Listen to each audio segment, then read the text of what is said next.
everybody? Yeah, we got a camera. Yeah, we got a microphone. And yeah, we have a guest, Mr. Justin Kachuk. But before we do that, this is the hit with Higgins and Boni. Obviously, I'm Boni. He's Higgins. We're going to cover a lot of good stuff today on the show. A lot of NFL and then something a little bit more personal later that involves us too. But first, we have our CFL expert, Canadian through and through. Please welcome Justin Kachuk. Thanks, boys, for having me on. I really appreciate it. Looking forward to all the discussion we're going to have here. Preemptive. I'm not a CFL expert. I am just from Canada. I do love the CFL, though. Go Rough Riders. Now, listen, first off, apologies for the one mic. It's going to be a little awkward going back and forth. But, Chuck, we're going to talk a little bit about the Super Bowl today. And I know you're getting into the NFL nowadays. I mean, go Jets, right? Yep, go Jets. Jets, baby. Let's go. Jets, baby. All right, but let's talk about the keys to the game a little bit. First off, what's probably the biggest key to you for this game? Big key for the game right now is just, team play, getting pucks in deep. Balls in deep there, not being afraid to go for it. Just kind of playing as a team, bumping bodies through the middle, just making space for those guys. And, big team play here. That's all we're looking for, really. That's all. Who do you believe is the most important player on Sunday? Who's going to be the most important player on the field? Tom Brady. Tom Brady will be the most important player on the field. I mean, I'm not a big football guy, but I'm not stupid. I know Tom Brady's the GOAT. He's got 6 Super Bowls right now. If he wins one more with the Bucs, that's 7. So he himself would have more Super Bowls than any franchise in the league history. So pretty big deal. That's very important. I mean, yeah, clearly it's Tampa Bay. The key to the game is obviously Tom Brady. But also the big thing then is that Patrick Mahomes, who is now the best quarterback in the league, more than likely, you have to slow him down. But they have a number of young defensive guys in their secondary that can potentially stop Patrick Mahomes.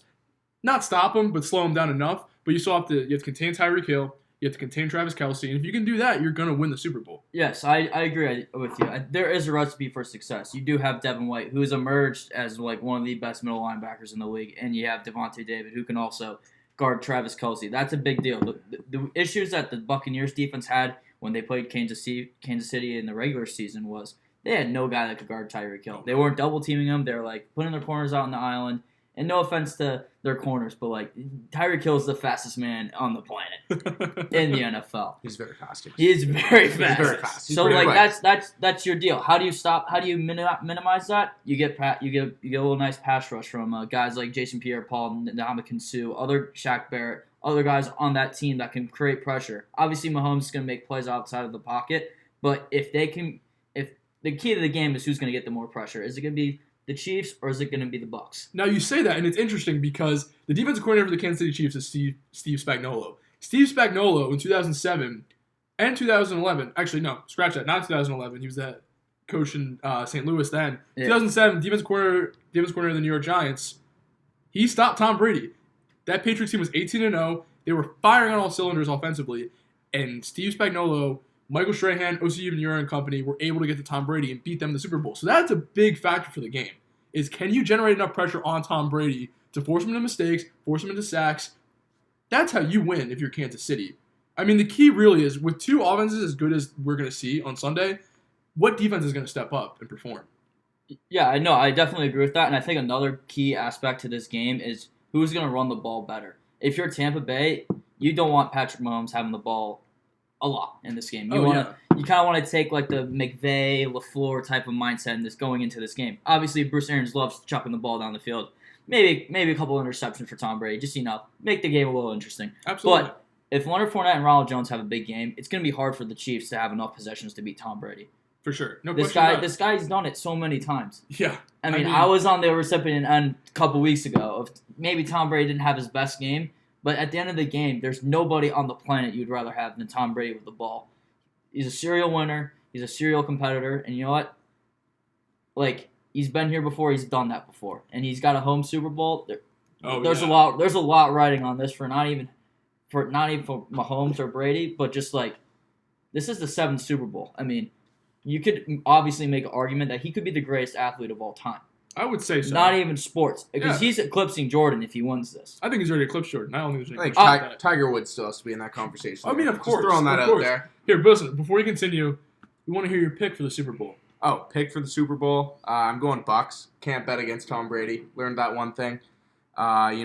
Worst case Ontario, you bet for Tom Brady to win the Super Bowl. He wins, that's great. You win money. He loses. Tom Brady wins a 7th Super Bowl. It's pretty sick. Like, can't be upset about that. What did I say? The final score was 38. Yeah, 38-31. 38-31 for the Bucks. All right, everybody, you heard it Heard it here here first. Yep. 38-31. Bucks over Chiefs. Chuck, well, thank you for coming on the show today. Thanks for having me, guys. Absolutely. All right, We're going to CFL expert. CFL expert, Justin. More of an NHL expert, Justin. Yeah. But I'll be in my room if you guys need me. Just right there. It. So Thank you. let me know. I'm just gonna take this. All right. Well, I mean, we could edit that out. Guys, everybody, that was Justin Kachuk giving his pick for the Super Bowl. Listen, he's learning. You got to give him some credit. I mean, he's embracing American football when, it's kind of hard to do, Oh, also, he wants to give a quick shout out to Frank Gore and the New York Jets. I love it. I'm sorry, I had to make him a Jets fan. I needed somebody to share my misery with me. You know what I mean? I mean, at least, but there's some positive things coming out of New York. But before we get to that, I think there's other key aspects to this game as well. Oh no! I mean, we're not going to shortchange Patrick Mahomes here.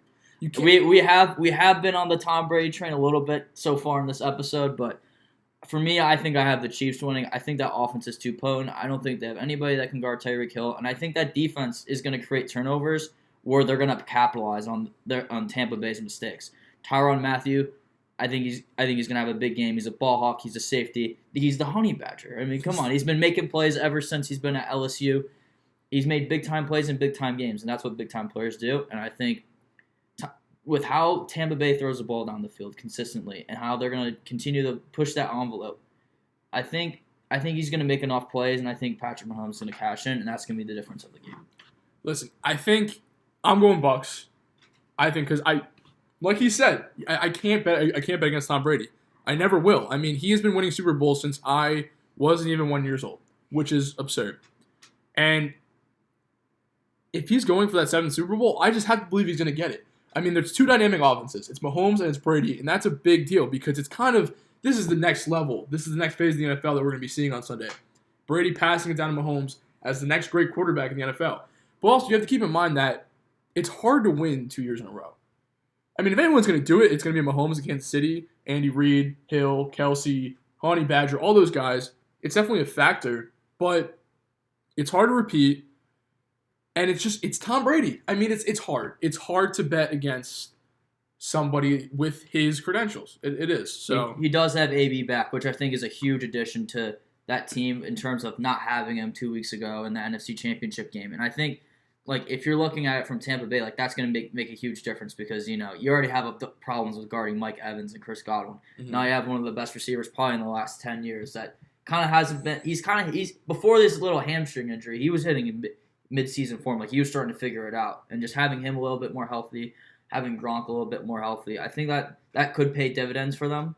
And I think it's going to make that offense is already really scary. And just having those two a little bit more healthy after a really long season, I think that could be a really important key as well. Also, think about this. Think about the fact that you have Antonio Brown in Tampa Bay. You have Le'Veon Bell in Kansas City. If I told you 4 years ago, Le'Veon Bell and Antonio Brown were going to be in the Super Bowl, you would think it'd be in Pittsburgh, right? I mean, like they're not even like the star guys for their team. I mean, Le'Veon started the season with the Jets and he didn't perform, partly due to him, mostly due to Adam Gase. We're not going to go into that though. It's only going to make me angry. It's only going to make me mad. But it's kind of weird how the NFL operates. Like, it's a short-term business, you know what I mean? Like, it goes back and forth so consistently that, Le'Veon, AB, they're not the key guys.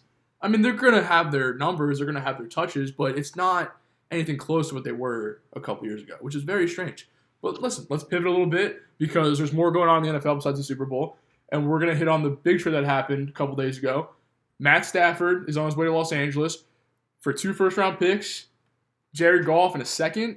I mean, that's a blockbuster deal. That's crazy. No, I 100% agree. Matthew Stafford finally gets out of Detroit, which it's been an unfortunate situation there where they just haven't gotten it done. You ran into Aaron Rodgers and the Green Bay Packers, which have controlled that division, along with the defense of the Chicago Bears a couple years ago. And then Minnesota's always been really consistent in that division. And it's always been like a possession or two away where Detroit's been in the playoffs or could have maybe been a little bit better in terms of their record, but they just haven't gotten it done there, and it's really a shame. But I think he's got his chance to prove himself, Matthew Stafford, and so does Jared Goff. But Matthew Stafford, this is the perfect situation you want. You have an offensive-minded head coach who's one of the best offensive minds probably in the league. You have one of the better defenses we've probably seen in some recent time. You could argue that. I mean, you could argue the fact that just because you have Aaron Donald as a top defense, I don't know if entirely they're a good defense. I mean, you have Jalen Ramsey, who's the best corner in the league. You have Donald, you have Ramsey, you have a bunch of ballers on that team. You do have some ballers, but Stafford, this is a high pressure situation for him because you know what, you're in Detroit, and I'll give you that pass because Detroit is, for lack of a better word, a waste in the NFL. They haven't been a consistent presence for so long. I mean, if you're now you're out of there. The pressure's on now. They gave up a lot to get you. You are also at the end of the prime or starting to get in that later phase of your career. You have a short window, and you got to get it done. So, are they Super Bowl contenders? I don't really know. I mean, the NFC is pretty good to begin with. They got into the playoffs this year with Jared Goff, who didn't play horrible. I wouldn't say he had a bad year. I would say it was a pretty solid year. I don't listen. The problems with Coach McVay were obvious. That's why they got him out of there. But I don't know. I don't see them now as Super Bowl contenders. I mean, Stafford's a good quarterback. He always put up good stats. But also, I don't know. Is that because he was in a pass-happy offense? He had Megatron for a while. Marvin Jones, Kenny Golladay, they're not slouches either. I mean, we'll see what happens. I don't know if this makes them the favorites. I mean, I think we can agree on that. I don't think they're the favorites in this and that conference. I mean, who knows if they're into their division, for crying out loud. I mean, San Francisco is going to be that division loaded. Is stacked. It's stacked right now. San Francisco is going to be loaded next year. They're going to be healthy. Arizona is a young up-and-coming team that barely just missed the playoffs. I mean, Kyler Murray's only going to get better. Mm-hmm. That defense will probably improve through the draft, through free agency or whatever. And then the other team, Seattle. Mm-hmm. They're getting a new offensive coordinator. Obviously, we heard rumblings out of there that they were running the same plays another halfway through the season, which, I mean, if you know anything about the NFL, I mean, the league changes so quickly that if you're doing something in the first half, teams are going to pick up on it in the second half. You can't be running the same plays. And that's going to get you caught. On the flip side, for Detroit, you get Jared Goff, who came off a year where he was okay. I mean, this team, the Rams, they like to run the ball a lot. They like to use a lot of play action. They like to move him out of the pocket, make some throws. And he just wasn't that type of quarterback. I mean, to be frank, he had 67% completion percentage. He almost threw for 4,000 yards. 20 touchdowns, 13 interceptions. That's not going to get it done. That's not a top caliber quarterback in the NFL, but also on that Rams team where you are running the ball as much as you are, it's very West Coast. You don't have to be putting up crazy numbers like Stafford has done in the past in Detroit. It's interesting. I also think that Jared Goff will do fine in Detroit, by the way. I mean, they have made it clear, Coach Campbell, the new coach in Detroit, they see him he's not a stopgap quarterback. Especially with his contract, he can't be. But they don't see him as that. He's their quarterback for the foreseeable future and then on. So, I don't know. This trade is confusing to me just because I don't know how it's going to work out for both teams. I think there's promise on both trades, but also you think about the fact that Goff hasn't performed well in certain situations, but he did get to a Super Bowl. That's more than Goff said. I mean, he got that team to a Super Bowl. Yeah, no, he wasn't carried to that Super Bowl. Yeah, I agree with that, and I think you have a lot of draft capital coming your way too. You can rebuild that team. You can rebuild that offensive line, that defensive line, which we talk about all the time as being an integral part and the most important part to any team really in the NFL winning. Mm-hmm. I mean, look at this example of this weekend. I mean, what the investments that, the Chiefs made with the first round overall pick. I mean, back in 2012, 2013 with Eric Fisher. I mean, last year the Bucs drafted Tristan Wirfs out of Iowa, in the first round. And he's been great. You need to make an investment on both sides of the ball. That's how you win games. And I think if you're the Lions, you have a great running back in DeAndre Swift, who's had a pretty decent year. Granted, he was a little injured. Yeah. Obviously, you're probably going to lose Kenny Galladay. You're probably going to lose Marvin Jones. I don't know about that. I think Marvin Jones is out of there because he's on the wrong side of 30 and he didn't have a great year this year. I would think Galladay comes back because I think they'll have enough cap space to resign him. And I don't think he's not an outspoken guy. I don't think he has any problems in Detroit. And now you have a young quarterback who's pretty solid. Why wouldn't you want to stay and just play for that guy? Yeah, I don't know. That's a good point. It's better for them if he even stays because they're a better team. And with that, I mean that gives Jared Goff somebody to throw to. But hey, you got the draft capital. Like obviously, it's kind of one of those things where it's like you got to hit on the picks because that's a big part of the sports. It's one thing to get the picks, and then it's what are you going to do with them? Because if you're not hitting on those picks, they mean nothing. I mean, think about Cleveland. Cleveland for like years had like 2 first-round picks, and then 2014 they went Justin Gilbert, Johnny Manziel. 2012 they had 2 first-round picks. Yeah. They went Trent Richardson, Brandon Whedon. Like you need to hit on those picks now. It's like you have them. To be fair to Detroit, you have hit on Barry Sanders and Megatron in the past. They were 2 generational type players. Obviously, they have not hit on anything else. But if you're gonna bet on them, if you're gonna bet on them to get the luck out of the jackpot, hey, you got your opportunity. Maybe they'll get one, and then they'll waste his career because that's what Detroit does. Yeah, that's what they do. I mean, there's a reason that Sanders and Calvin Johnson retired early. I mean, think about it. This class. So they'll have a top 10 pick this year. They'll have 2 next year, 2 the year after that. There's going to be potential to build this team up, and I love Dan Campbell. I think he's going to bring a good culture change to Detroit, which they haven't had in a very long time. You know what I mean? I mean, look at Patricia. That guy was like a walking corpse on the sideline. He didn't do anything. He thought he was Belichick 2.0, and he was just the light version. Like, he was just... Yeah, there was a lot of culture issues, a lot of complaining out of Detroit. But speaking of a team that might be building on their old draft capital here, the New York Football Jets, not the Giants. We don't like maybe slander the Giants on the show. Maybe, probably not. All my family's Giants fan. I won't slander them. But I don't have a problem with the Giants, except that they did take a couple Super Bowls from the Packers. But that's besides the point. But hey, they won 15-1, and they walked into Lambeau and beat you. You have nobody to be mad at. Exactly. I mean, we could talk about Green Bay for another day, another episode, another time. But DeShaun Watson, this is an interesting time for the Jets.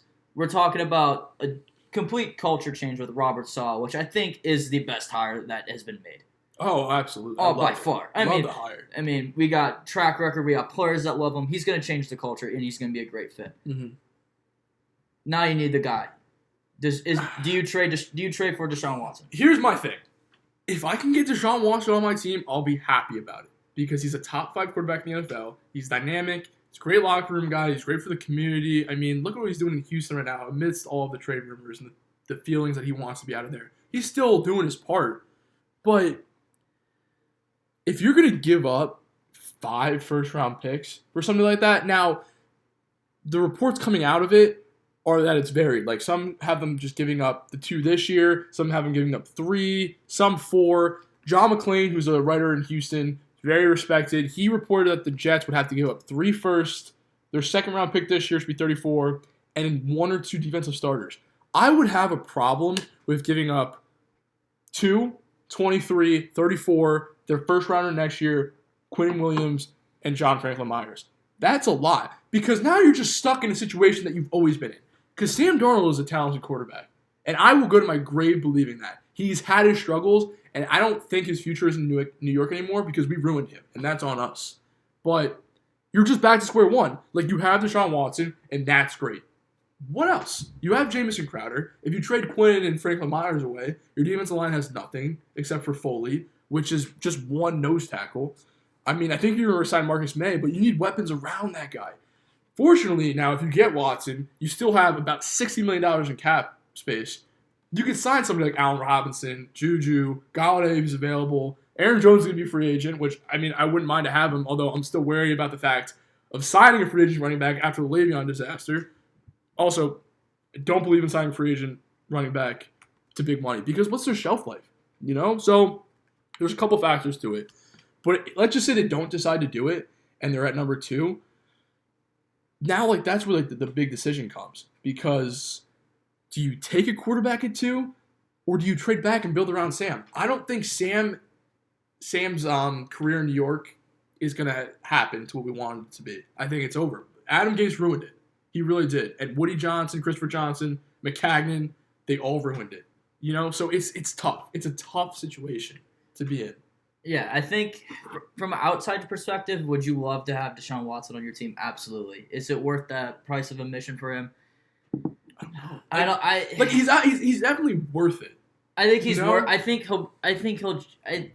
He's such a good player that it's like if there's somebody that's worth 5 first-round draft picks, he's in that conversation. Mhm. He's young.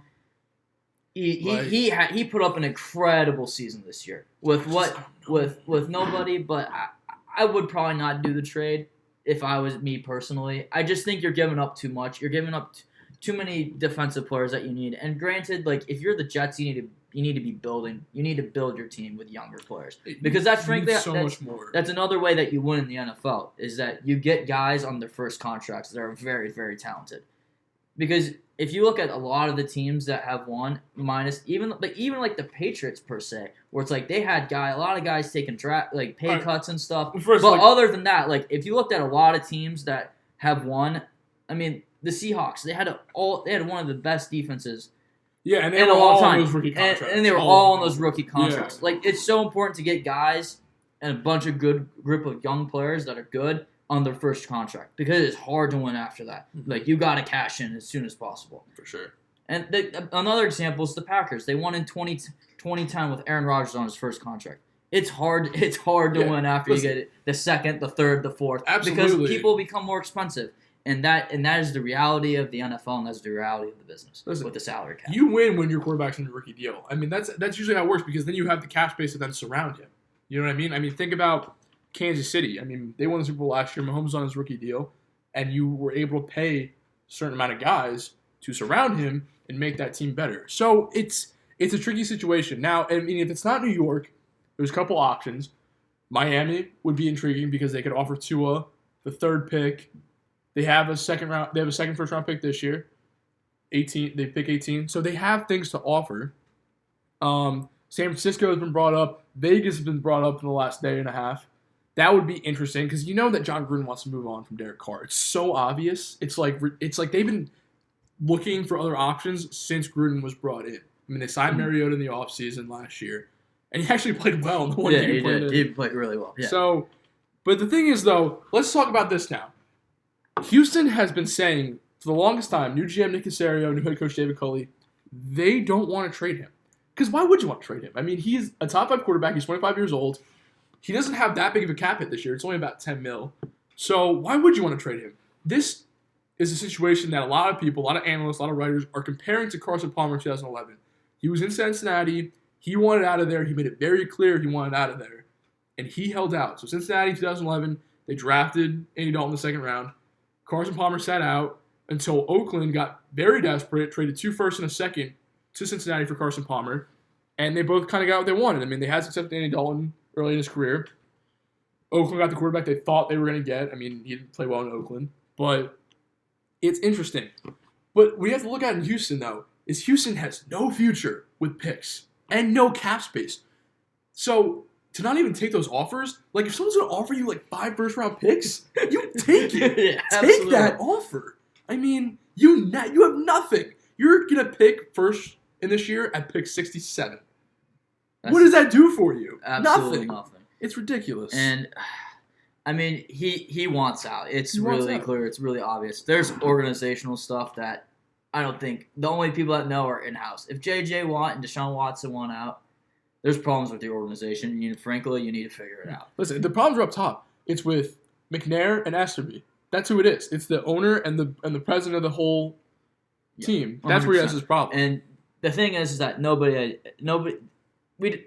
it'll come out in a couple of years what the heck is going on there, but it's very bad. It's very bad. It doesn't look good. Not looking good. Mm-mm. Speaking of not looking good, the Ivy League. Listen, all right. Guys, we're pivoting to lacrosse now, all right? This is something that we're trying to expand to on our show because it's not a big market. We're going to talk a little lacrosse right now. But go ahead, explain the situation to the fans a little bit.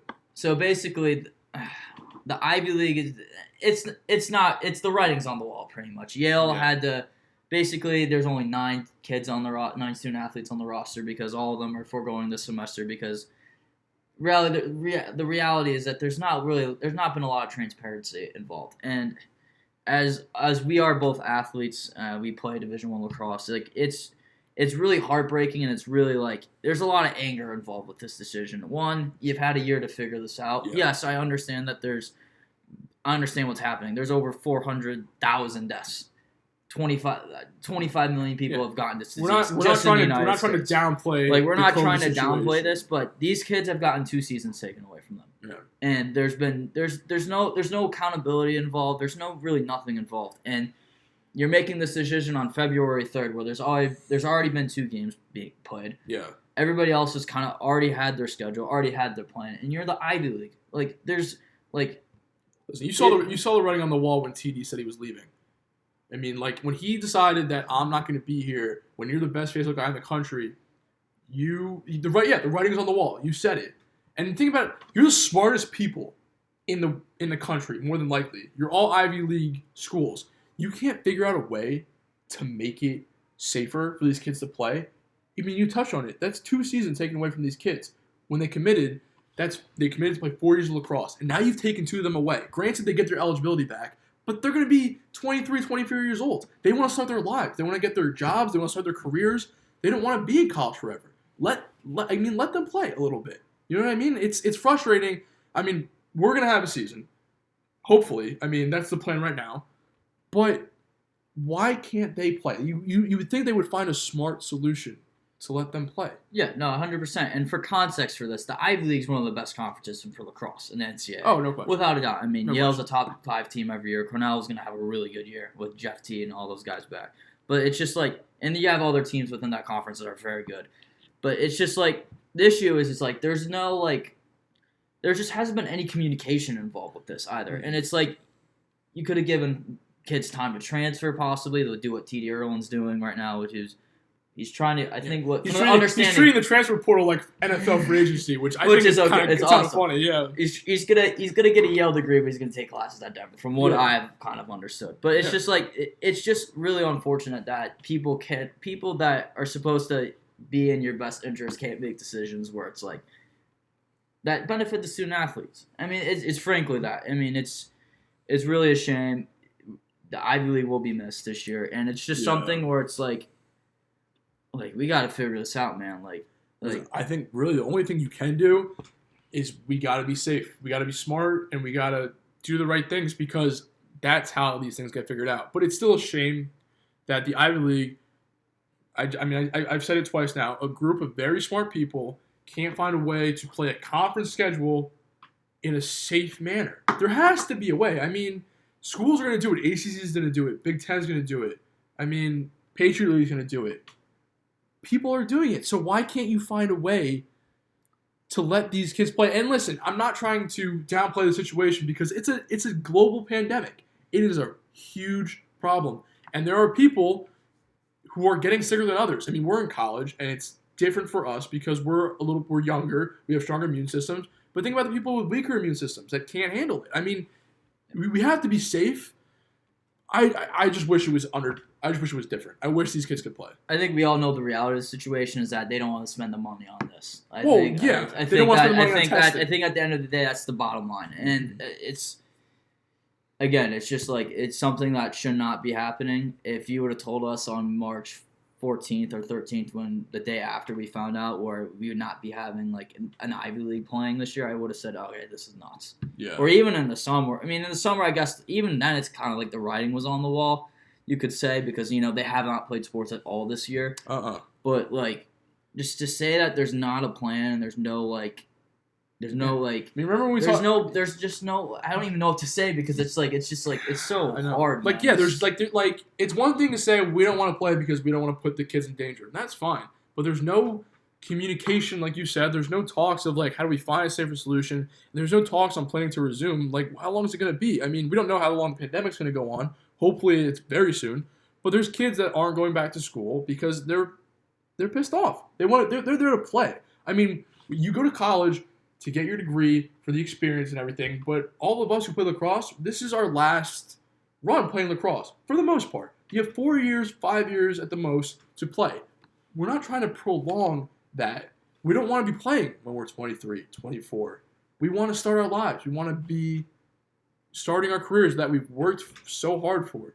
So, I mean, we talked to Sone, who's at Harvard, he hasn't been back to school all year because what's the point of him going back to school if he's not there to do what he committed there for? It was just play football. So for these kids at Yale, Harvard, Dartmouth, I mean, they deserve better. That's really the truth. They deserve better. You know what I mean? So yeah, and we do. I mean, it's just like you don't really.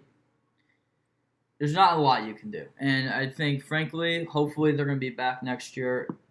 It's already going to be a major disadvantage for them because there's a lot of fifth years. There's a lot of kids that might be coming back, thinking about coming back. There's kids that are already coming back. So it's going to be difficult them. It could be difficult them to be competitive again. But knowing those programs, they'll be back, and I think that'll be a more positive thing. On another positive note, NCAA football is back. That's pretty cool. Oh, my God. When I heard that news, I cried. Bonnie. I was so excited. my buddy Gabe texted me, and he said, college football is back. I'm like, what are you talking about? I thought he was talking about, like, FCS, because FCS is playing in the spring this year. He's like, the video game. And I FaceTimed him right away. I'm like, you can't text somebody that. You have to call me and tell me. And I was freaking out. I mean, you heard it in my room.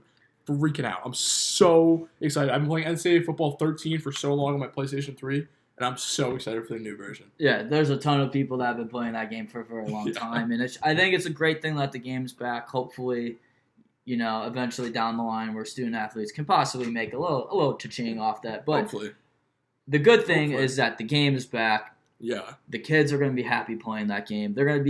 There's been a generation in the dark on this, let's be honest. There's been a generation in the dark that has no idea how awesome this game is in terms of the dynasty mode, in terms of just everything. The mascots playing, there's so many things. And I hope they do a really good job with the game. And, I mean, it makes sense for the console companies. I mean, we're going to PS5, Xbox, whatever the Xbox they can sell that game for $200. We are a pro PlayStation podcast. Oh, yeah, we are a PlayStation apartment. We are a PlayStation podcast. So, absolutely. So people buying the PS5, I mean, it's a very smart business decision that they made there. Yeah. Obviously, also, we're waiting on our sponsorship from PlayStation for the PS5.